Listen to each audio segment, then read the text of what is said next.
ETV ప్రేక్షకులకి నమస్కారం. Triple citizen శుభమస్తు కార్యక్రమానికి స్వాగతం. ఈనాడు శుభమస్తు కార్యక్రమంలోని గ్రహఫల వంశంలో గ్రహాల యొక్క స్థితిగతులు, వాటి యొక్క శుభాశుభ ఫలితాల గురించి పరిశీలిద్దాం. అలాగే ఈరోజు 12 రాశుల వారికి ఏ సంఖ్యలు కలిసి వస్తాయి, రంగుల యొక్క ప్రాధాన్యత, ఏ దేవతల్ని పూజించాలి, ఎటువంటి దేవతాస్తుతులు పఠించాలి, ముఖ్యంగా 12 రాశుల వారు చేపట్టవలసినటువంటి కార్యక్రమాలు ఏమిటో కూడా పరిశీలిద్దాం. అలాగే మన ధర్మం శీర్షికలో మంగళవారం అనుకూలించాలంటే ఎటువంటి కార్యక్రమాలు చేపట్టాలో కూడా పరిశీలిద్దాం. ముందుగా నేటి పంచాంగ వివరాలు.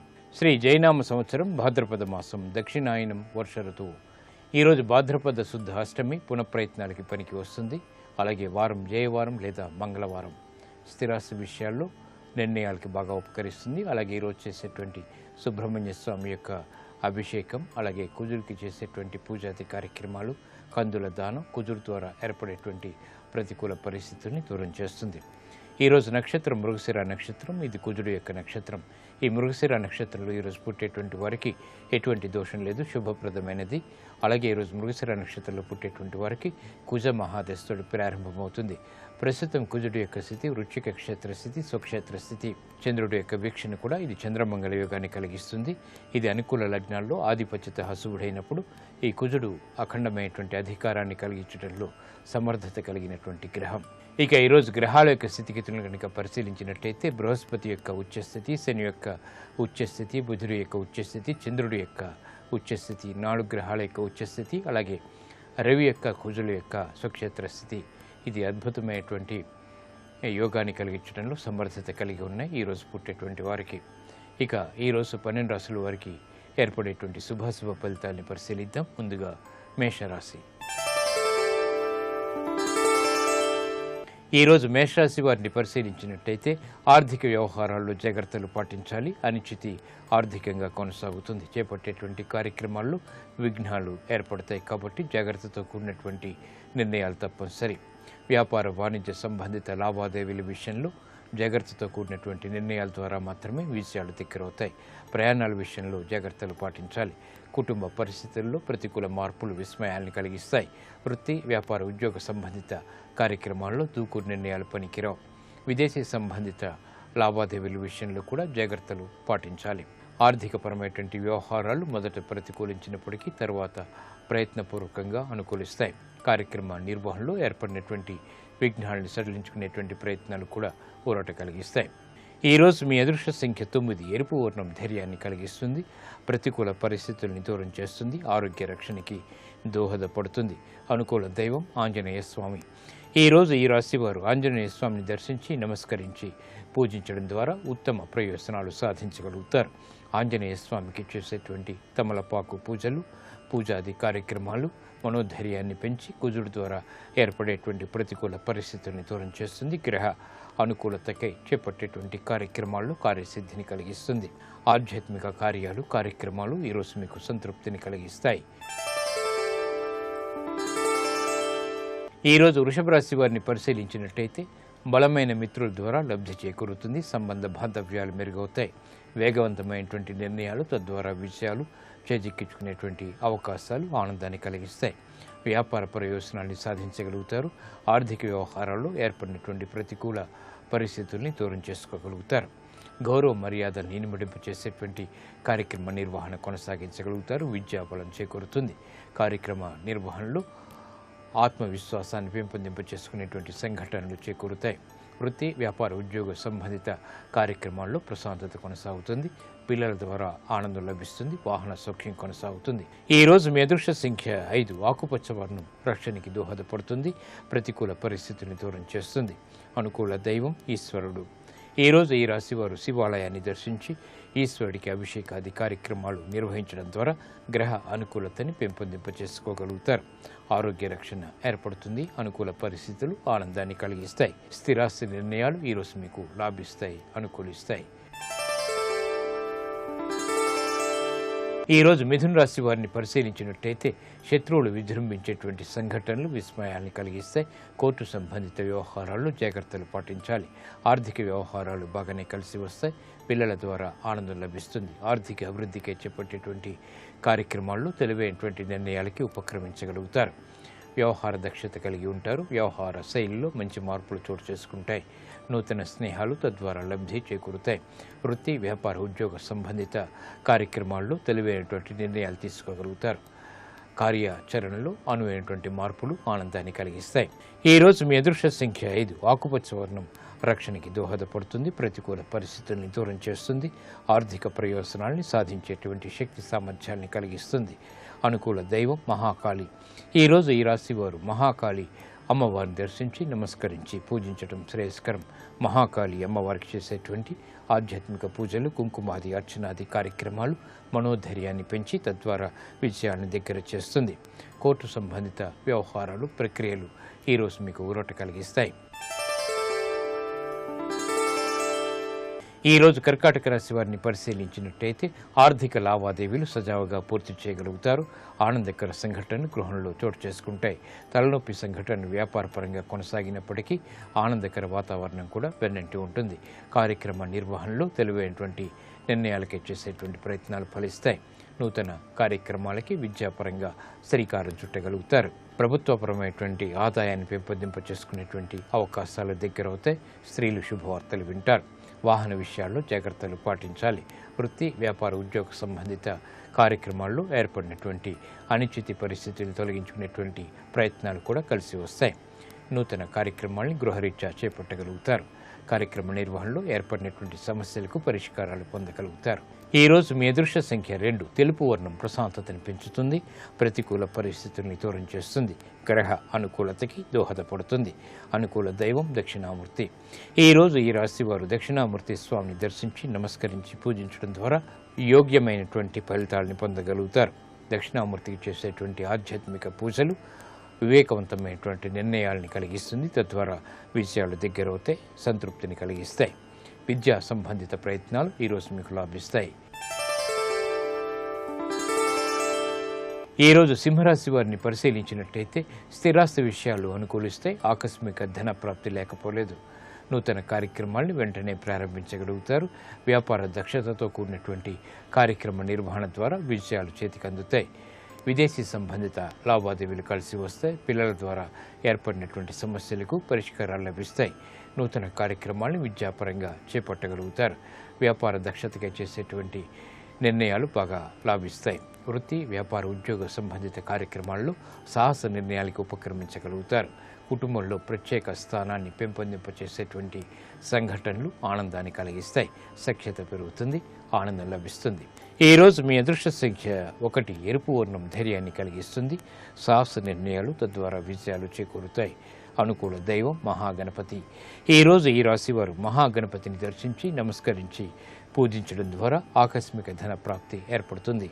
గణపతికి చేసేటువంటి పూజాది కార్యక్రమాలు, గణపతి ఉపనిషత్తు పఠనం, అష్టోత్తరాది పూజలు చక్కటి మేలుని కలిగిస్తాయి. ఆర్థిక అనిశ్చితిని దూరం చేసి ఒత్తిడిని బాగా తగ్గిస్తాయి. ప్రశాంతతను పెంచుతుంది.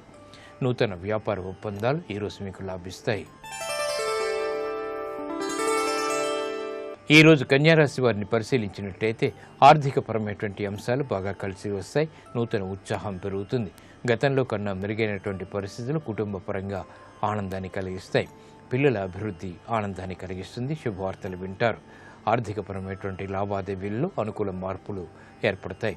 కుటుంబ సఖ్యత పెరుగుతుంది. విదేశీ వ్యవహారాల్లో కూడా అనుకూలత సాధించగలుగుతారు. శ్రమతో కూడినటువంటి కార్యక్రమ నిర్వహణ ఉన్నప్పటికీ చక్కటి ఫలితాలు ఆనందాన్ని కలిగిస్తాయి. శుభ పరిణామాలు వ్యాపారీత్యా కూడా చోటు చేసుకుంటాయి. శుభ సంకల్పం ద్వారా ఆశించినటువంటి ప్రయోజనాన్ని పెంపొందింప చేసుకోగలుగుతారు. ఈ రోజు మీ అదృష్ట సంఖ్య 5. ఆకుపచ్చ వర్ణం రక్షణకి దోహదపడుతుంది. ప్రతికూల పరిస్థితులను దూరం చేస్తుంది. గ్రహ అనుకూలతని పెంపొందింప చేస్తుంది. అనుకూల దైవం ఈశ్వరుడు. ఈ రోజు ఈ రాశి వారు శివాలయాన్ని దర్శించి ఈశ్వరుడికి అభిషేకాది కార్యక్రమాలు నిర్వహించడం ద్వారా ఆశించినటువంటి ప్రయోజనాలు వేగవంతంగా దగ్గరవుతాయి. ఏకాదశపూర్వక రుద్రాభిషేకం, ఆవు పాలతో కూడినటువంటి శివాభిషేకం ఈరోజు మీకు సత్ఫలితాన్ని కలిగిస్తుంది. స్థిరాస్తి కొనుగోలు వంటివి ఈరోజు మీకు లాభిస్తాయి. ఈరోజు తులారాశి వారిని పరిశీలించినట్టయితే శారీరక శ్రమ అధికంగా ఉంటుంది. వ్యవసాయ సంబంధిత కార్యక్రమాల్లో విఘ్నాలని చవిచూస్తారు. ఆశించినటువంటి ధనం సమయానికి చేతికి రాదు. వృత్తి, వ్యాపార, ఉద్యోగ సంబంధిత కార్యక్రమాల్లో విఘ్నాలని, జాప్యాలని చవిచూస్తారు. ఆశించినటువంటి కార్యక్రమాల్ని వేగవంతంగా ప్రారంభించలేకపోతారు. విద్యాపరమైనటువంటి చిక్కులు కూడా ప్రారంభమవుతాయి. ఆర్థికపరమైనటువంటి వ్యవహారాలు రాజకీయ పరంగా కొంతవరకు ఊరట కలిగిస్తాయి. శుభ సంఘటనలు వ్యాపారపరంగా చేకూరినప్పటికీ ఆర్థిక అనిశ్చితి మాత్రం కొనసాగుతుంది. శారీరక శ్రమ అధికంగా ఉంటుంది. ఆరోగ్య ఖర్చులు పెరుగుతాయి. ఈరోజు మీ అదృష్ట సంఖ్య 9. ఎరుపు వర్ణం ధైర్యాన్ని కలిగిస్తుంది. ప్రతికూల పరిస్థితుల్ని దూరం చేస్తుంది. అనుకూల దైవం లక్ష్మీ నరసింహస్వామి. ఈరోజు ఈ రాశి వారు లక్ష్మీ నరసింహస్వామిని దర్శించి నమస్కరించి పూజించడం ద్వారా ప్రతికూల పరిస్థితుల్ని దూరం చేసుకోగలుగుతారు. ఆరోగ్య రక్షణ ఏర్పడుతుంది. ఆర్థిక అనిశ్చితి తొలగిపోతుంది. విఘ్నాలు కూడా మట్టుమాయమవుతాయి. ఆరోగ్య పరీక్షలు ఈరోజు మీకు మేలును కలిగిస్తాయి. ఈరోజు వృశ్చిక రాశి వారిని పరిశీలించినట్లయితే ఆరోగ్యంలో మంచి మార్పులు చేకూరుతాయి. స్థిరాస్తి విషయాలు బాగా అనుకూలిస్తాయి. ధైర్యంతో కూడినటువంటి కార్యక్రమ నిర్వహణ కొనసాగించగలుగుతారు. అదృశ్య సంఘటనలు వ్యాపార రీత్యా చేకూరుతాయి. శుభవార్తలు వింటారు. శుభ ప్రయత్నాలు ఫలిస్తాయి. ఉద్యోగ సంబంధిత ప్రయత్నాల్లో కూడా ఆనందకర సంఘటనలు చోటు చేసుకుంటాయి. ఆర్థిక పరిస్థితి మెరుగవుతుంది. క్రమక్రమంగా చేపట్టేటువంటి కార్యక్రమాల్లో ఆనందకర పరిస్థితుల్ని ఆహ్వానించగలుగుతారు. వ్యాపార ప్రయోజనాలు సాధించేటువంటి శక్తి సామర్థ్యాలు చేకూరుతాయి. విదేశీ సంబంధిత లావాదేవీలు కూడా కలిసి వస్తాయి. ఈరోజు మీ అదృష్ట సంఖ్య 9. ఎరుపు వర్ణం ధైర్యాన్ని కలిగిస్తుంది. సాహస నిర్ణయాల ద్వారా విజయాన్ని దగ్గర చేస్తుంది. అనుకూల దైవం మహాకాళి. ఈరోజు ఈ రాశి వారు మహాకాళి అమ్మవారిని దర్శించి నమస్కరించి పూజించడం ద్వారా వేగవంతమైనటువంటి విజయాలను సాధించగలుగుతారు. మహాకాళి అమ్మవారికి చేసేటువంటి ఆధ్యాత్మిక పూజలు, కుంకుమాది అర్చనాది కార్యక్రమాలు మనోధైర్యాన్ని పెంచి తద్వారా విజయాన్ని దగ్గర చేస్తుంది. నూతన వ్యాపార ప్రయత్నాలు ఈరోజు మీకు లాభిస్తాయి. ఆనందాన్ని కలిగిస్తాయి. ఈరోజు ధనుస్సు రాశి వారిని పరిశీలించినట్టయితే స్థిరాస్తి విషయాల్లో జాగ్రత్తలు పాటించాలి. సోదరులతో విభేదాలు ప్రబలమయ్యేటువంటి సంఘటనలు లేకపోలేదు. కార్యక్రమ నిర్వహణలో లోపాలు వెలుగులోకి వస్తాయి. అనిశ్చితి ఆర్థికంగా కొనసాగుతుంది. నిర్ణయాలు తీసుకోలేనటువంటి పరిస్థితులు అయోమయాన్ని సృష్టిస్తాయి. వృత్తి, వ్యాపార, ఉద్యోగ సంబంధిత కార్యక్రమాల్లో దూకుడు నిర్ణయాలు పనికిరావు. గతంలో చేసినటువంటి పొరపాట్లు వెలుగులోకి రావడంతో పునఃప్రయత్నాలు ప్రారంభం చేయవలసినటువంటి ఆవశ్యకత ఉంటుంది. కుటుంబ వ్యవహారాల్లో కూడా జాగ్రత్తతో కూడినటువంటి నిర్ణయాలు తప్పనిసరి. ఆరోగ్య ప్రతికూలత కొనసాగుతుంది. కార్యక్రమ నిర్వహణలో జాగ్రత్తతో కూడినటువంటి నిర్ణయాల ద్వారా మాత్రమే విజయాలు దగ్గరవుతాయి.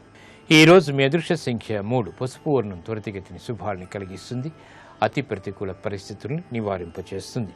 అనుకూల దైవం మహావిష్ణువు. ఈరోజు ఈ రాశి వారు మహావిష్ణువుని దర్శించి నమస్కరించి పూజించడం శ్రేయస్కరం. విష్ణు సహస్రనామ పఠనం ఈరోజు మీకు మేలుని కలిగిస్తుంది. అతి ప్రతికూలతని దూరం చేస్తుంది. ప్రమాదాలని దూరం చేస్తుంది. ఆర్థిక అనిశ్చితిని దూరం చేస్తుంది. స్థిరాస్తి విక్రయాలు ఈరోజు మీకు లాభిస్తాయి. ఈరోజు మకర రాశి వారిని పరిశీలించినట్లయితే ఆనందకర సంఘటనలు గృహంలో చోటు చేసుకుంటే నూతన ప్రయత్నాల ద్వారా వృత్తిలో ఏర్పడినటువంటి సమస్యలకు పరిష్కారాలు లభిస్తాయి. వ్యాపార ప్రతిబంధకాలని ధైర్యంతో ఎదుర్కోగలుగుతారు. నూతన స్నేహాల ద్వారా లబ్ధి చేకూరుతుంది. భాగస్వాములతో మైత్రి కొనసాగుతుంది. ఆర్థిక లావాదేవీలు బాగా కలిసి వస్తాయి. సత్సంబంధాలు అన్ని రంగాల వారికి కూడా ఏర్పడతాయి. నూతన ఉత్సాహం అన్ని రంగాల వారికి కూడా చేకూరుతుంది. కుటుంబ సఖ్యత ఏర్పడుతుంది. ఆనందకర సంఘటనలు, శుభ ప్రయత్నాలు కుటుంబంలో ఆహ్వానించగలుగుతారు. వ్యాపార ప్రయోజనాన్ని సాధించడానికి చేసేటువంటి ప్రయత్నాలు కూడా బాగా కలిసి వస్తాయి. విదేశీ వ్యవహారాల్లో ఆశించినటువంటి ప్రయోజనాలు సిద్ధిస్తాయి. ఈరోజు మీ అదృష్ట సంఖ్య 3. పసుపు వర్ణం త్వరితగతిని శుభాల్ని కలిగిస్తుంది. ప్రతికూల పరిస్థితిని దూరం చేస్తుంది. శుభవార్తల్ని వేగవంతంగా దగ్గర చేస్తుంది. అనుకూల దైవం దక్షిణామూర్తి. ఈరోజు ఈ రాశివారు దక్షిణామూర్తి స్వామిని దర్శించి నమస్కరించి పూజించడం ద్వారా ఉత్తమ ప్రయోజనాలు సాధించగలుగుతారు. దక్షిణామూర్తి యొక్క ఆధ్యాత్మిక పూజలు అష్టమ రవి ద్వారా ఏర్పడేటువంటి ప్రతికూలతని దూరం చేస్తుంది. ఆకస్మిక విజయాన్ని దగ్గర చేస్తుంది. కోర్టు సంబంధిత వ్యవహారాలు, లావాదేవీలు, సంభాషణలు, ప్రక్రియలు ఈరోజు మీకు లాభిస్తాయి. ఈరోజు కుంభరాశి వారిని పరిశీలించినట్టయితే వ్యవహార దక్షత కలిగి ఉంటారు. ఆర్థికపరమైనటువంటి ప్రయోజనాల్ని సాధించగలుగుతారు. బలమైనటువంటి మిత్రుల ద్వారా లబ్ధి చేకూరుతుంది. ఆశించినటువంటి ప్రయోజనాలు వృత్తిపరంగా కూడా దగ్గరవుతాయి. స్త్రీలు శుభవార్తలు వింటారు. చేపట్టేటువంటి కార్యక్రమాల్లో ఆకస్మిక విజయాలు సాధించగలుగుతారు. సూక్ష్మతతో కూడినటువంటి కార్యక్రమ నిర్వహణ విద్యాపరంగా రాణిస్తుంది. వృత్తి, వ్యాపార, ఉద్యోగ సంబంధిత కార్యక్రమాల్లో ప్రశాంతత కొనసాగుతుంది. సఖ్యతగా చేపట్టేటువంటి ప్రయత్నాలు బాగా కలిసి వస్తాయి. వ్యవహారాల్లో దక్షత పెరుగుతుంది. ఈరోజు మీ అదృష్ట సంఖ్య 9. ఎరుపు వర్ణం ధైర్యాన్ని కలిగిస్తుంది. సాహస నిర్ణయాలు తద్వారా విజయాలు దగ్గరవుతాయి. అనుకూల దైవం ఆంజనేయ స్వామి. ఈరోజు ఈ రాశి వారు ఆంజనేయ స్వామిని దర్శించి నమస్కరించి పూజించడం ద్వారా గ్రహ ప్రతికూలత దూరం అవుతుంది. ఆకస్మిక విజయాలు దగ్గరవుతాయి. ఆంజనేయ స్వామికి చేసేటువంటి తమలపాకు పూజలు, ఆధ్యాత్మిక పూజలు మనోధైర్యాన్ని పెంచి తద్వారా విజయాలను దగ్గర చేస్తుంది. ఉద్యోగ ప్రయత్నాలు ఈరోజు మీకు లాభిస్తాయి. ఈరోజు మీనరాశి వారిని పరిశీలించినట్టయితే వ్యవహార దక్షత కలిగి ఉంటారు. తెలివైనటువంటి నిర్ణయాలు తద్వారా విజయాలు చేకూరుతాయి. విదేశీ సంబంధిత పెట్టుబడులు బాగా కలిసి వస్తాయి. నూతన స్నేహాలు తద్వారా లబ్ధి చేకూరుతాయి. కార్యక్రమ నిర్వహణలో నైపుణ్యం కొనసాగుతుంది. వ్యాపార పరమైనటువంటి అంశాలు అనుకూలంగా మరల్చుకునేటువంటి అవకాశాలు ఆనందాన్ని కలిగిస్తాయి. ఆర్థిక పుష్టికి దోహదపడతాయి. కార్యక్రమ నిర్వహణలో కుటుంబపరమైనటువంటి సహాయ సహకారాలు లభిస్తాయి. కార్య దక్షత కలిగి ఉంటారు. వృత్తి, వ్యాపార, ఉద్యోగ సంబంధిత కార్యక్రమాలు సత్ఫలితాన్ని కలిగిస్తాయి. ప్రయాణాల ద్వారా ప్రయోజనాలు సిద్ధిస్తాయి. ఆరోగ్యంలో కూడా మంచి మార్పులు చేకూరుతాయి.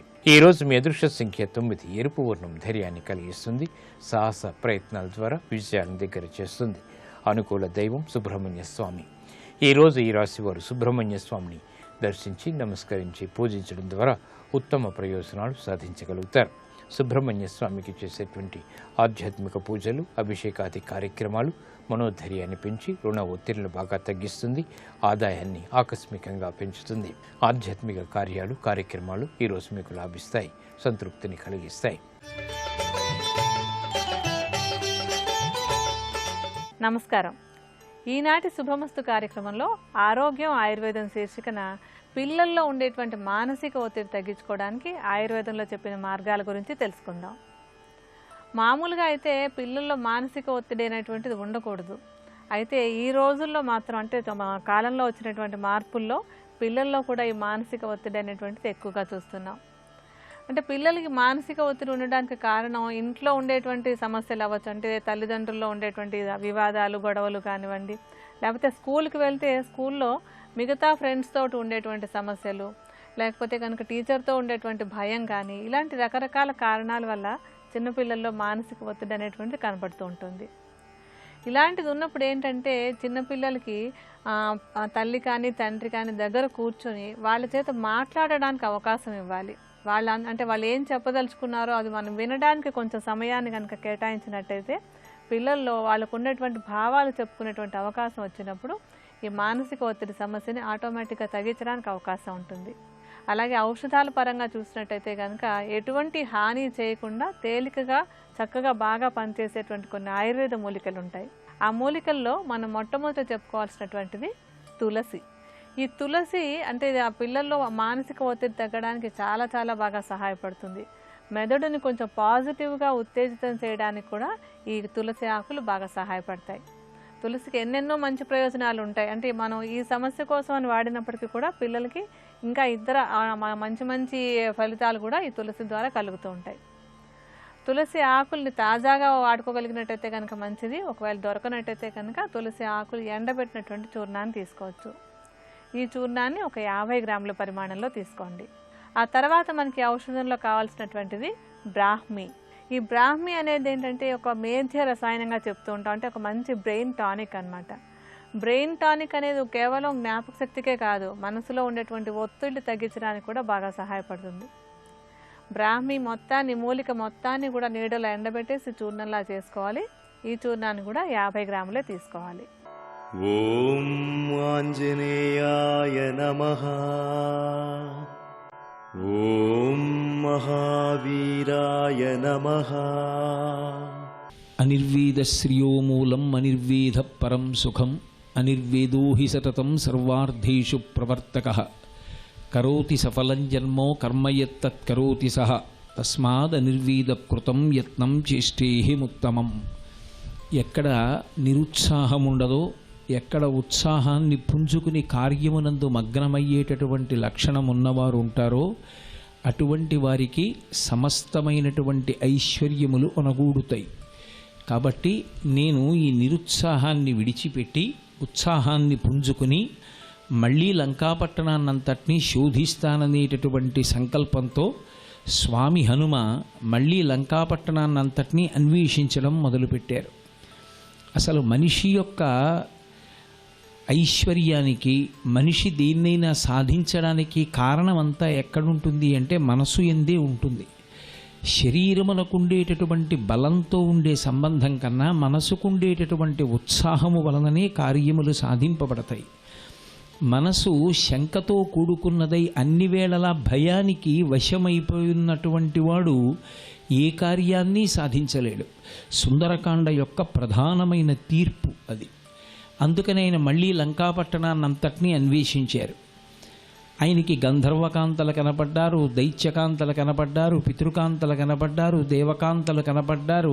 భర్తలతో సంగమ సుఖాన్ని అనుభవిస్తూ సంతోషంగా ఉండి నృత్యం చేస్తున్న వాళ్ళు, వాద్య పరికరములను మ్రోగిస్తున్నటువంటి వాళ్ళు, ఎంతో ఆనందంతో పుష్పహారములను కడుతున్నటువంటి వాళ్ళు, చందనం తీస్తున్న వాళ్ళు, ఇంతమంది కనపడ్డారు. కానీ సీతమ్మ తల్లి యొక్క జాడ మాత్రం కనపడలేదు.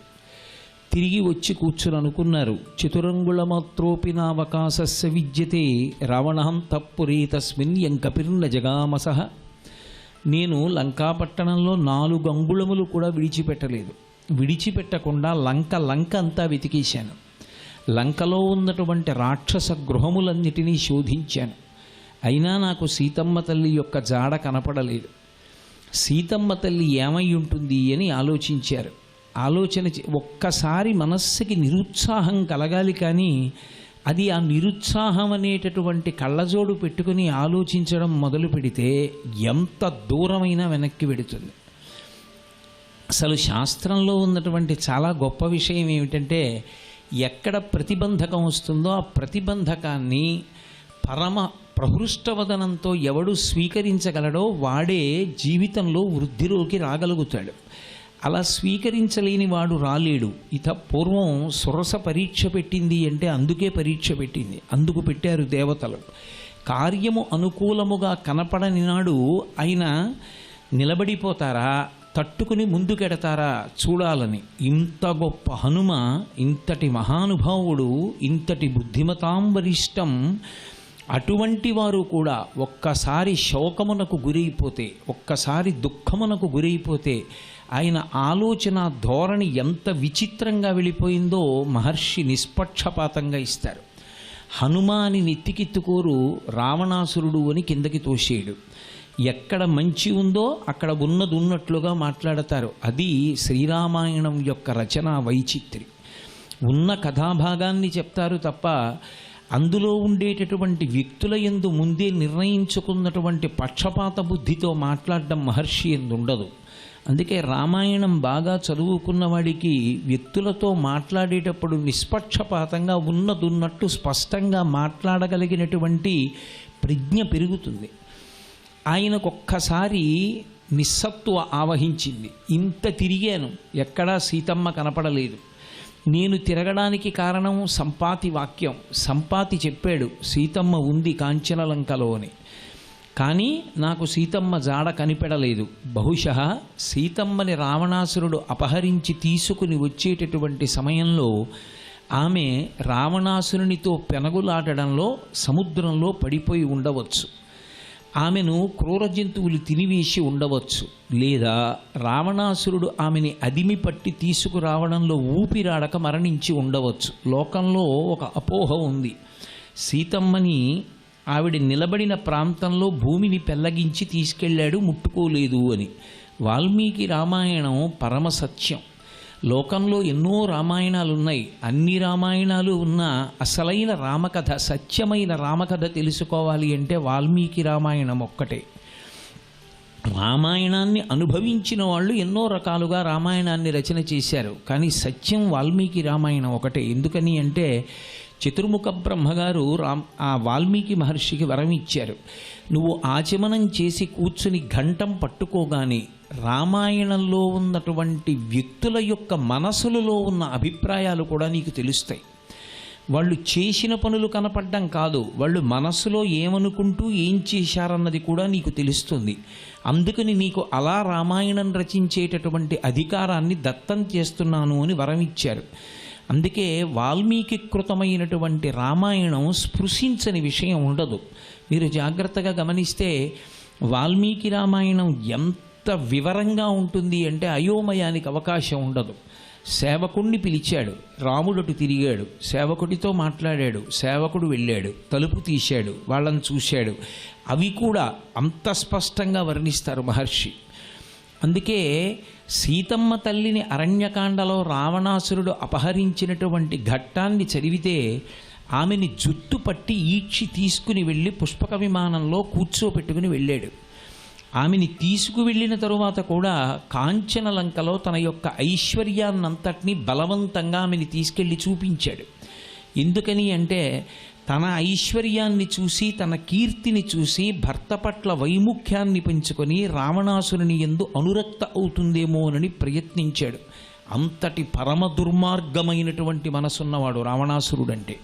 బాహ్యమునందు ఎంత తపస్సైనా చేసి ఉండవచ్చు, ఆయన చేసిన తపస్సు దేనికి పనికొచ్చింది అంటే కేవలముగా లౌకికమైన భౌతికమైన భోగములను సమకూర్చుకోవడానికి పనికొచ్చిందేమో కానీ ఆధ్యాత్మికమైనటువంటి అభ్యున్నతికి కానీ, భగవంతుణ్ణి చేరుకోవడానికి కానీ, సామాజిక ప్రయోజనానికి కానీ, 10 మంది సంతోషానికి కానీ ఇది ఆయన చేశాడని చెప్పడానికి ఉపయుక్తమైనటువంటి సంఘటనలు మీకు రామాయణంలో కనపడవు.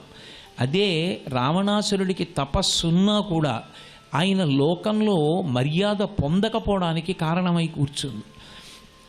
కాబట్టి రావణుడు బలవంతంగా సీతమ్మని తీసుకెడుతున్నప్పుడు అతనితో పెనుగులాడడంలో ఊపిరాడక ఆమె శరీరం విడిచిపెట్టిందో, లేక సముద్రంలో పడిపోయినప్పుడు క్రూర జంతువులు తినేశాయో, లేక అశోకవనానికి వెళ్ళి ఆమెని తీసుకెళ్ళి లంకలో బంధీకృతురాల్ని చేసినప్పుడు అక్కడ ఉండేటటువంటి రాక్షస స్త్రీలు నరమాంస భక్షకులు కనుక వాళ్ళు సీతమ్మ తల్లిని సంహరించి ఆమె మాంసం తినేశారు.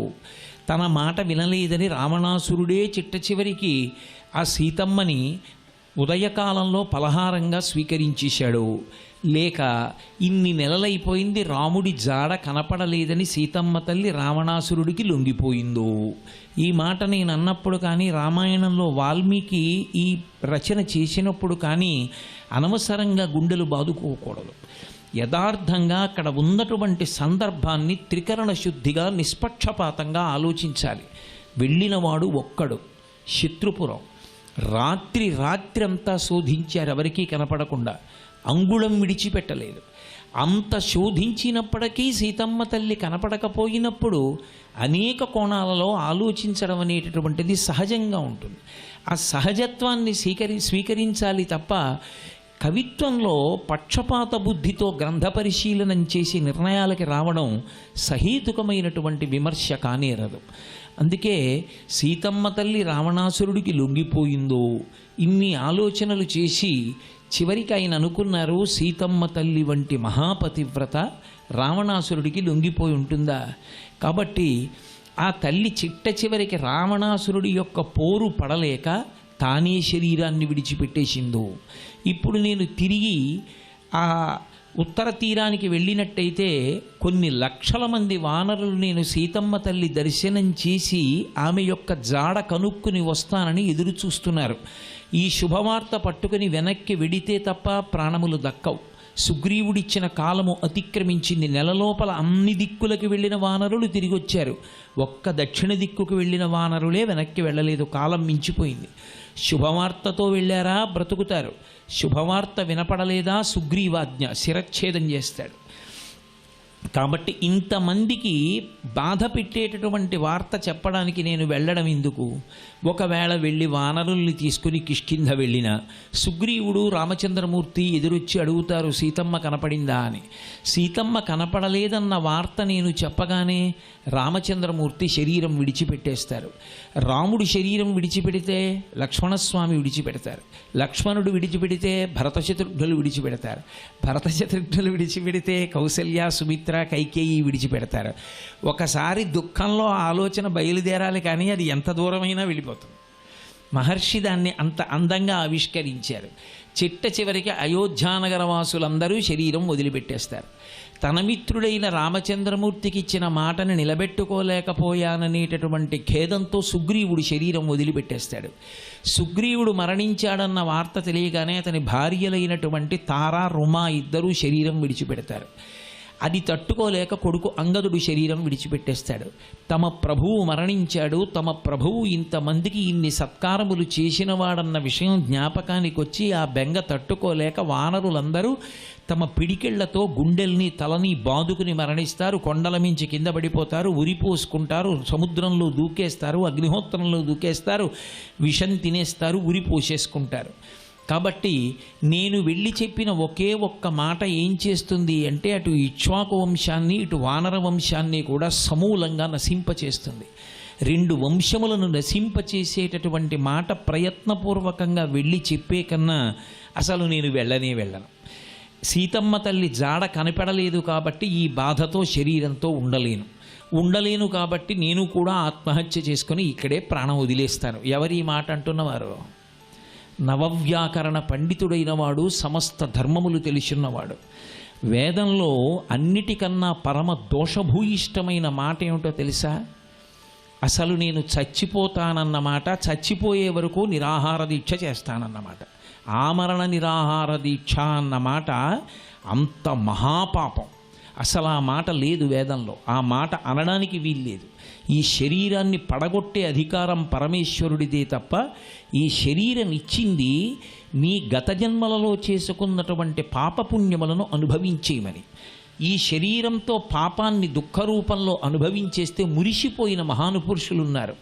పాపం ఇక్కడితో పోతోంది అని పోగొట్టుకోవడానికి ఉపకరణంగా స్వీకరించారు తప్ప తాము అనుకున్నది కలిసి రాలేదని ఈ శరీరాన్నే పడగొట్టేస్తే ఏమిటి కలిసి వచ్చినట్టు? అదో అర్థం లేని ప్రతిపాదన.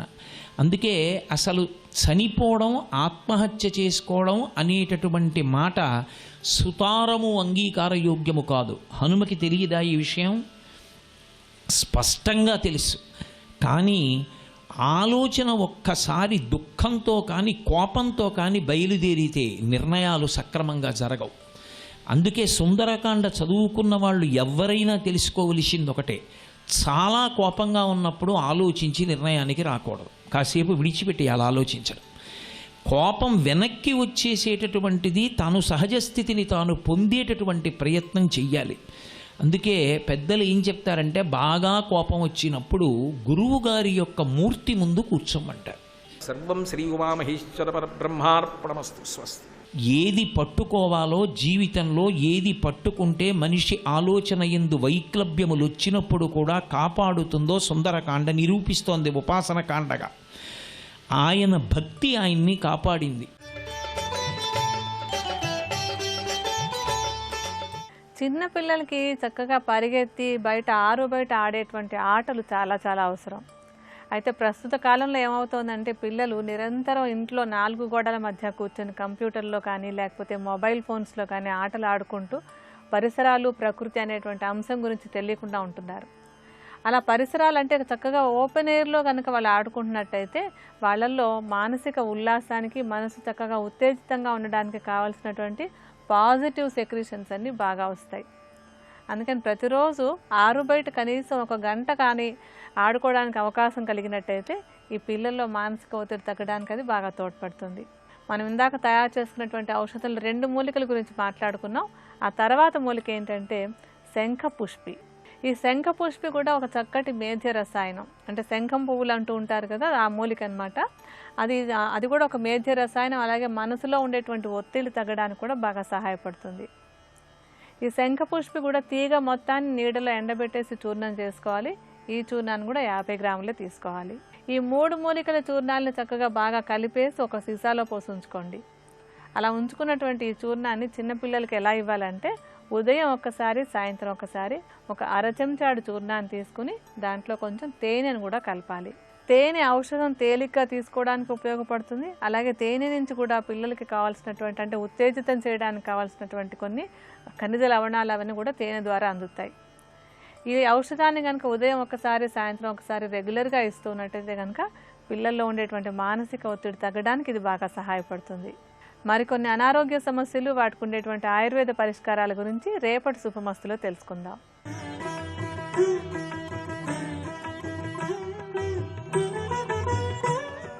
త్రిబులెక్స్ డిటర్జెంట్ సోప్ శుభమస్తు కార్యక్రమంలో శుభయోగం శీర్షికకి స్వాగతం.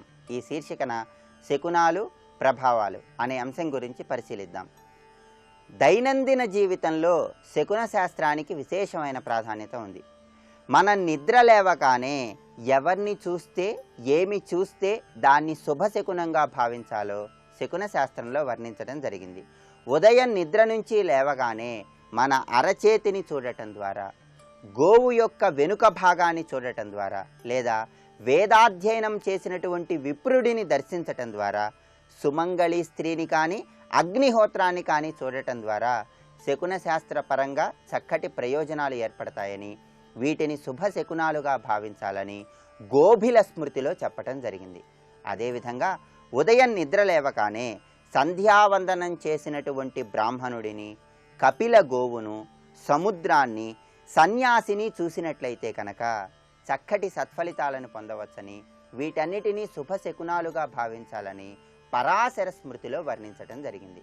అదేవిధంగా ఉదయం నిద్ర నుంచి లేవగానే పెరుగు, నెయ్యి, తెల్ల ఆవాలు, మారేడుకాయ, గోరోచనం, పూలమాల వీటిని చూడటం ద్వారా, వీటిని ముట్టుకోవటం ద్వారా చక్కటి సత్ఫలితాలు కలుగుతాయని, వీటిని శుభశకునాలుగా భావించాలని భావప్రకాశం అనే గ్రంథంలో చెప్పటం జరిగింది. ఆయుర్దాయాన్ని కోరుకునే వాళ్ళెవరైనా సరే ఆయుర్దాయాన్ని పెంపొందింపజేసుకోవటానికి, అనారోగ్య సమస్యలను తొలగింపజేసుకోవటానికి ఉదయం నిద్ర నుంచి లేవగానే వాళ్ళ ముఖాన్ని నేతిలో చూడాలని, ముఖాన్ని నేతిలో చూడటం అనేటటువంటిది అత్యుత్తమమైనటువంటి శకునంగా శకున శాస్త్రంలో వర్ణించడం జరిగింది. అదేవిధంగా ప్రతి నెలలో అమావాస్య తర్వాత వచ్చేటటువంటి కొత్త నెలలో నెల పొడుపును చూడటం కూడా శుభశకునంగా భావించాలని శకున శాస్త్రంలో వర్ణించడం జరిగింది. ఎవరైతే నెల పొడుపును చూస్తారో వాళ్ళకి ఊహించని ధనలాభం కలగటానికి అవకాశం ఎక్కువగా ఉంది. నెల పొడుపును చూడగానే క్షీరసాగర సంపన్న లక్ష్మీప్రియ సహోదర హిరణ్మకుటవాసాయ బాలచంద్ర నమోస్తుతే అనే శ్లోకాన్ని జపించుకున్నట్లయితే నెల పొడుపును చూడటం అనేటటువంటి శుభశకునం ద్వారా చక్కటి సత్ఫలితాలను అతి త్వరగా పొందవచ్చని కూడా శాస్త్రాలలో వర్ణించడం జరిగింది. అదేవిధంగా ప్రత్యేకంగా శకున శాస్త్రంలో కార్యసిద్ధి కోసం కొన్ని శకునాలను చెప్పడం జరిగింది. ముఖ్యమైన కార్యనిమిత్తమై బయటికి వెళ్తున్నటువంటి తరుణంలో నల్ల కోతిని కానీ నల్ల కుక్కను కానీ చూసినట్లయితే కార్యసిద్ధి ఏర్పడుతుందని, దాన్ని శుభశకునంగా భావించాలని శకున శాస్త్ర వచనం. అలాగే శుభకార్యాలకు మనం వెళ్తున్నటువంటి తరుణంలో మనకి ఎడమవైపు బల్లి శబ్దం చేసిన, బల్లి అరచిన దాన్ని శుభశకునంగా భావించాలని, దాని ద్వారా సకల సంపదలు కలుగుతాయని, శుభకార్యంలో జయం కలగటానికి ఆస్కారం ఉందని శకున శాస్త్రంలో చెప్పడం జరిగింది. అదేవిధంగా ప్రయాణ సమయంలో మన శరీరం మీద ఉన్నటువంటి వస్త్రం దేనికైనా తగులు కొన్నట్లయితే దాని ప్రభావం వల్ల కూడా చక్కటి సత్ఫలితాలను పొందవచ్చని శకున శాస్త్ర వచనం. అదేవిధంగా కార్యసిద్ధిని పొందటానికి కంచు లోహాన్ని కానీ రాగి లోహాన్ని కానీ తాకి మనం బయటికి వెళ్ళినట్లయితే కనుక దాన్ని శుభశకునంగా భావించాలని శకున శాస్త్ర వచనం. పాలపిట్ట, నక్క, కుక్క, గద్ద మనకి ప్రయాణ నిమిత్తమై వెళుతున్నటువంటి తరుణంలో వెనక వైపు నుంచి వెళ్ళినట్లయితే కార్యసిద్ధి ఏర్పడుతుందని శకున శాస్త్రంలో చెప్పడం జరిగింది. అదేవిధంగా మనం ముఖ్యమైన కార్యనిమిత్తమై బయటికి వెళ్తున్నటువంటి తరుణంలో కాకులు నోటిలో ఆహారాన్ని ఉంచుకొని మనకి కుడివైపు నుండి ఎడమవైపుకు వెళ్ళినట్లయితే దాన్ని అత్యుత్తమమైనటువంటి శకునంగా భావించాలని, దాని ద్వారా చక్కటి సత్ఫలితాలు కలుగుతాయని శకున శాస్త్రంలో చెప్పడం జరిగింది. ప్రయాణ సమయంలో వరుసగా మనకు 2 తుమ్ములు వచ్చినట్లయితే కూడా అది కార్యసిద్ధికి సంకేతమని శకున శాస్త్రంలో చెప్పడం జరిగింది. అదేవిధంగా దైనందిన జీవితంలో కొన్ని ముఖ్యమైన కర్మలకు కూడా ఏ ఏ దిక్కులు అనుకూలమో శకున శాస్త్రంలో వర్ణించడం జరిగింది. దంతధావనం చేయటానికి తూర్పు దిశ, ఉత్తర దిశ మంచిదని శకున శాస్త్ర రీత్యా చెప్పడం జరిగింది. అదేవిధంగా తలస్నానం చేయటానికి సోమవారం, బుధవారం, శనివారం అనుకూలమైన వారాలుగా చెప్పవచ్చు. మనం నిద్రించటానికి సొంత గృహంలో తూర్పు వైపు తలగడగా ఉంచి అత్తవారింట్లో దక్షిణ దిక్కుగా తలగడను ఉంచి ఎక్కడికైనా వెళ్ళినప్పుడు పడమర దిక్కుగా తలగడను ఉంచి నిద్రించినట్లయితే కనుక దాన్ని అత్యుత్తమమైనటువంటి ఫలితాలు ఏర్పడటానికి అవసరమైన శకునంగా భావించాలని శకున శాస్త్రంలో చెప్పడం జరిగింది. అదేవిధంగా భోజనానికి తూర్పు ముఖంగా కానీ దక్షిణ ముఖంగా కానీ కూర్చొని భోజనం చేసినట్లయితే కనుక చక్కటి ప్రయోజనాన్ని పొందవచ్చు. ప్రతిరోజు స్నానం చేసిన తర్వాత రావి చెట్టును కానీ వేప చెట్టును కానీ జమ్మి చెట్టును కానీ దర్శించినట్లయితే శకున శాస్త్రపరంగా చక్కటి సత్ఫలితాలు ఏర్పడతాయని, ఈ 3 చెట్లలో ఏదో ఒక చెట్టును దర్శించటం అనుకూల ఫలితాలకు సంకేతమని శాస్త్రాలలో వర్ణించడం జరిగింది. ఇంకా శకునాలకు సంబంధించిన మరిన్ని ఆసక్తికరమైన విశేషాంశాలను గురించి వచ్చే మంగళవారం శుభమస్తు కార్యక్రమంలో శుభయోగం శీర్షికన తెలుసుకుందాం. రేపటి శుభమస్తు కార్యక్రమంలో శుభయోగం శీర్షికన రత్నధారణ ప్రయోజనాలు అనే అంశం గురించి పరిశీలిద్దాం.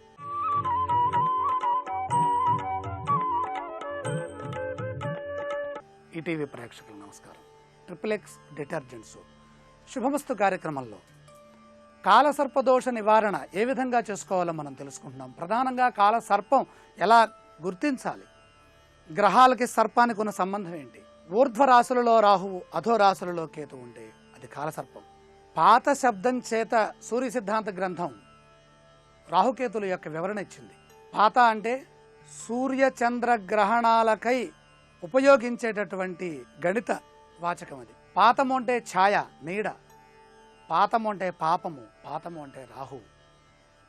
పాతాఖ్య శబ్దం, పాత అంటే మనకి కొత్త పాత అనే పదాలు కూడా ఉన్నాయి. పాత దాన్ని గుర్తు చేసేటటువంటి గ్రహం కూడా రాహువే. అంతరిక్షే రాహురదర్శనం, రాహు అదర్శనం, దర్శనం కాదు, దర్శనం కానటువంటి గ్రహం. విష్ణు మాయలో అందరూ దేవతలందరూ కూడా అమృతాన్ని ఆస్వాదిస్తూ ఉంటే ఆ విష్ణుమాయను ఛేదించి దేవతల్లో చేరి అమృతపానాన్ని చేశాడు రాహువు. అంటే విష్ణు శక్తిని కూడా ఛేదించగలిగినటువంటి శక్తి కశ్యపుడు వల్ల ఈయనకు వచ్చింది. ఈయనకి స్వర్భాను అనే పేరు కూడా ఉన్నది. కాలసర్ప దేశారిష్ట గోచార సూచకం చిన్నోపి విష్ణుచక్రేణ సుధామయ శిరాస్తమః. అమృతం తాగినటువంటి శిరస్సు విష్ణు చక్ర ఛేదనం ద్వారా, విష్ణు చక్రం ఛేదించడం ద్వారాగా అది అస్తమించింది. కానీ చావల కింద పడింది. కానీ అది అమృతాన్ని స్వీకరించినటువంటి శిరస్సు అవటం చేత కఠినాంగమైనటువంటి రాహు యొక్క దేహం బాగా మరింత క్రూరమై విష్ణుచక్ర ప్రభావం చేత అమృత ఆస్వాదనాత్ రాహు శిరచ్ఛిన్నో అపిసోమృత విష్ణునాథేన చక్రేణ తథాపి గ్రహతాంగత. రాక్షసుల్లో చేర్చకుండా అమృతపానం చేసిన కారణం చేత ఈ రాహుకి గ్రహస్థానం కల్పించారు. ఆ విష్ణు మాయనంతా కూడా ఈయన కల్పిస్తూ ఉంటాడు. శిరస్సు అమృతమయమై ఉన్నది, దేహమంతా కూడా రాక్షసమయంగా ఉన్నది. అయినప్పటికీ కూడా ఈ దేహానికి గణశబ్దాన్నిచ్చి కేతు గణంగా గుర్తించి మోక్షాన్నిచ్చే గ్రహంగా గుర్తించారు. అయితే సూర్యచంద్రుల వల్ల జరిగినటువంటి దోషాన్ని దృష్టిలో పెట్టుకుని ఈయన ఏ రాశిలో ఉంటే యద్యద్భావగతౌ వాపి యద్యద్భావేశ సంయుతౌ తత్తత్ ఫలాని ప్రబలౌ ప్రతిశేతాన్ తమోగ్రహౌ. ఈ తమశబ్దం ఉండటం చేత తమ అంటే వ్యధ అని చెప్పుకున్నాం కాబట్టి మంచి ఎక్కడైతే పొందుతూ ఉంటామో అక్కడ మంచిని పొందేంత వరకు, అశుభం జరగనంత వరకు, కీడు శంకించినంత వరకు కాలసర్పము రాహువు ఏ విధంగానూ కూడా బాధించరు. జరిగేటటువంటి మంచులో కనుక కొంచెం అశుభం వచ్చిన, అపశృతి జరిగిన, కొద్దిగా బాధ కలిగిన, అవమానం జరిగిన ఇక ఈయన ప్రవేశిస్తాడండి రాహువు. కాబట్టి మన జీవితంలో జరిగేటటువంటి శుభ కార్యక్రమాల్లో, శుభ పరిణామాల్లో, శుభ సంకల్పాల్లో నాశుభం విందతే క్వచిత్, కొంచెము కూడా అశుభాన్ని మనం స్మరించకూడదు. అశుభాన్ని స్మరించామా రాహు యొక్క ఆగమనం జరుగుతుంది జాతకంలో. ఎందుకని శాస్త్రం ఏం చెబుతోంది? సూతకం రాహు దర్శనే. రాహు దర్శనం ఎప్పుడవుతుంది ప్రపంచానికి, ప్రజలకి? సూతకం రాహు దర్శనే. సూర్యచంద్ర గ్రహణాలలో రాహు దర్శనం అవుతుంది ఛాయారూపంలో. సూర్యబింబం అంతా కూడా చీకటి రూపంలో తమో బింబంగా మారిపోతుంది. ఆ తమో బింబమే రాహువు. అలాగే ఎర్రగా కొంచెం లేత గులాబీ రంగులోకి చంద్రబింబం మారితే అది చంద్రగ్రహణం. అక్కడ రాహుకేతుల యొక్క ప్రభావం అధికంగా ఉంటుంది. పూర్తిగా కొరుకు తిన్నట్టుగా చంద్రబింబం కనుక ఉంటే అది రాహువు. ఎరుపుల రంగు లేత గులాబీ రంగులో ఉంటే అది కేతువు. వాళ్ళని దర్శిస్తే సూతక దోషం వస్తుంది. సూతకం రాహు దర్శనే. అందుకనే మనం గ్రహణ సమయాల్లో స్నానం చేసి గ్రహణం అయిపోయిన తర్వాత కార్యక్రమాలు నిర్వర్తించుకోవాల్సినటువంటి అవసరం ఉంటుంది. ఏ ఏ స్థానాల్లో రాహు ఉంటే ఎటువంటి ఫలితాలు వస్తాయి, కాలసర్పం ఏ విధంగా ఉంటుంది, కాలసర్ప దోష నివారణ ఎలా చేసుకోవాలో రేపటి శుభమస్తు కార్యక్రమంలో పరిశీలన చేద్దాం.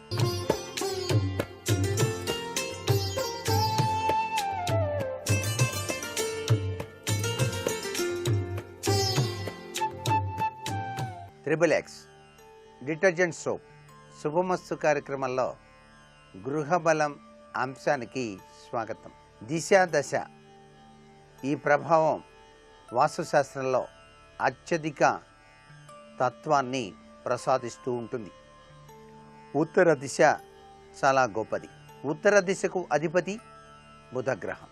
ఈ ఉత్తర దిశలో నివసించేటువంటి వాళ్ళు కళాహృదయం, ఆర్థిక స్తోమత, ఉన్నతమైనటువంటి కీర్తి ప్రతిష్టలు కలిగిన వాళ్ళుగా ఉంటారు అని చెప్పేసి మనకు శాస్త్రం.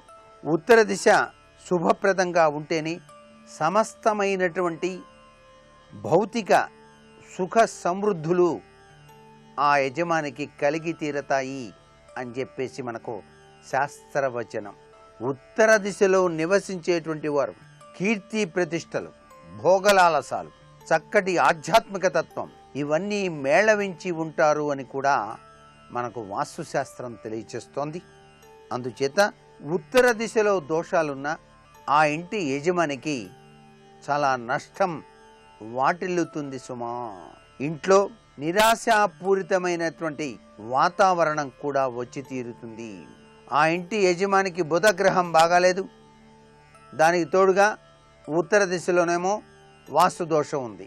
ఆ యజమానికి మానసిక అశాంతి తప్ప మరేమీ ఉండదు. అయితే ఈ దోష నివారణకి ఏం చేయాలి? ఉత్తర దిశలో దోషాలు పరిహరింప చేసుకోవడానికి మనం వాస్తుశాస్త్రరీత్యా ఏం పాటించాలి అంటే, ఉత్తర దిశ దక్షిణం కన్నా ఎక్కువ ఖాళీ ఉండాలి. అలా ఉందా లేదా చూసుకోండి. మొట్టమొదటిసారిగా ఉత్తరం పల్లంగా ఉందా లేదా, దక్షిణం ఎత్తులో ఉందా లేదా. ఒక ఇంటి నిర్మాణం చేసినప్పుడు దక్షిణం వైపు ఎత్తుగాను, ఉత్తరం వైపు దక్షిణం కంటే పల్లంగాను ఉండాలి అనేటువంటి విషయం. ఉత్తరపు గేటు పెట్టేటప్పుడు ఎటువంటి పరిస్థితుల్లోనూ వాయువ్య మూల ఉత్తర దిశలో గేటు పెట్టకూడదు. అలా గనక ఉన్నట్లయితే చాలా అనర్థాలు వచ్చి తీరుతాయి. ఉత్తరం మధ్య భాగాన, ఉత్తర ఈశాన్యం వైపు చక్కటి గేట్లు ఉండటం సర్వే సర్వత్రా కూడా శుభదాయకవంతమైన ప్రభావాన్ని కలిగింపచేస్తుంది. అంతేకాకుండా ఉత్తరం వైపు బయట ప్రాంగణంలో చెట్లు పెంచేటప్పుడు మీ యొక్క కాంపౌండ్ వాళ్ళని దాటి పెరగకూడదు.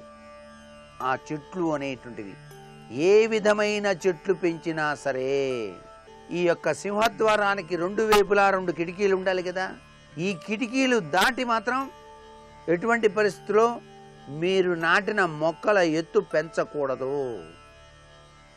చాలా ముఖ్యమైనటువంటి విషయం ఇది. ఉత్తర దిశ వైపు నిర్మాణం చేసి చక్కగా జీవితాన్ని గడుపుతున్నటువంటి వారు వాస్తుశాస్త్రరీత్యా పాటించవలసిన ముఖ్య నియమం. అలాగే ఉత్తర దిక్కున దోష నివారణ కోసం బుధ గ్రహానికి సంబంధించిన యంత్రస్థాపన కూడా మీ ఇంటిలోని పూజా మందిరంలో ఉంచుకోవచ్చు. సిద్ధి గణపతి యంత్రం అని చెప్పేసి ఉంటుంది. ఆ యంత్రాన్ని 1,50,000 చక్కగా ఆ మంత్రజపం ధారపోసి మీ యొక్క పూజా మందిరంలో చక్కగా ఉంచుకొని నిత్యం కూడాను ధ్యానం చేసుకోవచ్చు. గణపతికి, దుర్గాదేవికి పూజలు చేయటం మాత్రం మరవకండి. స్థితిపతి, నిధిపతి, ప్రియపతి గణపతి ఇక్కడ. దారిద్ర్య ధ్వంస నాశన అయినటువంటి సర్వశత్రు నాశనకారి అయినటువంటి దుర్గాదేవి, కుబేరం, ధాన్యాధిపతి, తరువాత లక్ష్మీదేవి యొక్క అనుగ్రహానికి పాత్రతత్వాన్ని ఇచ్చే అత్యంత విశేషవంతమైన కుబేర్ని కూడాను తప్పనిసరిగా ఈ ఉత్తర దిశలో ఉండేటువంటి వాళ్ళు ధ్యానం చేయాలి. ప్రతి మాస శివరాత్రికి కూడాను స్ఫటికలింగం కానీ పాదరసంగ లింగం కానీ పెట్టి మీ గృహంలో తప్పనిసరిగా బ్రాహ్మణోత్తమం చేత అభిషేకార్చన చేయించుకోండి. బ్రహ్మాండమైనటువంటి యోగాన్ని కలిగిస్తుంది. ఉత్తర దిశలో నిర్మాణం చేసినటువంటి వ్యక్తి ఎటువంటి పరిస్థితుల్లోనూ ఉత్తర ఈశాన్యంలో బోరింగ్ తీసినప్పుడు ఆ బోరింగ్కి సంబంధించినటువంటి ఆ యంత్ర పరికరం అంటే కరెంటు ద్వారా ఆ నీరు పై భాగానికి వెళ్ళటానికి ఉపయోగించేటువంటి పరికరం ఉందే, ఎటువంటి పరిస్థితుల్లోనూ తూర్పు గోడ లోపలికి కానీ ఉత్తర గోడ లోపలికి కానీ బిగించాలి అనుకోవటం అవివేకం. ఆ యంత్రం అనేటువంటిది ఆగ్నేయంలోనే ఉండాలి, మీరు ఈశాన్యంలో బోరింగ్ తీసినప్పటికీ అనే విషయం కూడా ఇక్కడ గుర్తుపెట్టుకోవాలి. మరికొన్ని ముఖ్య విషయాలు రేపటి శుభమస్తు కార్యక్రమంలో తెలుసుకుందాం. ఇప్పుడు ఆరోగ్యం యోగా అనే శీర్షికన అనారోగ్య నివారణ కోసం ఉపకరించే యోగాసనాలు ఏమిటో చూద్దాం. శారీరక కండరాలు దృఢంగా ఉండటానికి విహస్త ఉత్థాన పశ్చిమోత్తాసనం బాగా ఉపకరిస్తుంది. శారీరక కండరాలు సౌష్ఠవంతంగా ఉండటం వల్ల శారీరక రక్త ప్రసరణ వ్యవస్థ మెరుగ్గా ఉంటుంది. ఎముకలు కూడా దృఢంగా ఉంటాయి. శారీరకంగా చైతన్యవంతంగా ఉండవచ్చు. త్వరగా అలసట, నీరసం వచ్చే అవకాశం ఉండదు. ఎంత శ్రమ చేసినా శరీరం అలసిపోకుండా ఉండటానికి శారీరక కండరాలు బలంగా ఉండాలి. ఇందుకు విహస్త పశ్చిమోత్తాసనం చక్కగా ఉపకరిస్తుంది. నేలపై కూర్చుని 2 కాళ్లను చాపాలి. ఈ స్థితిలో ముందుకు వంగి 2 కాళ్ల మధ్యన తలను ఉంచాలి. 2 చేతుల్ని పైకి ఎత్తి కొక్కెంలా ఓ చేతిని మరో చేత్తో పట్టుకోవాలి. ఈ స్థితిలో ఉండగలిగినంతసేపు ఉండాలి. ఈ ఆసనాన్ని నియమబద్ధంగా సాధన చేయటం వల్ల శారీరక కండరాలన్నీ పటిష్టంగా ఉంటాయి.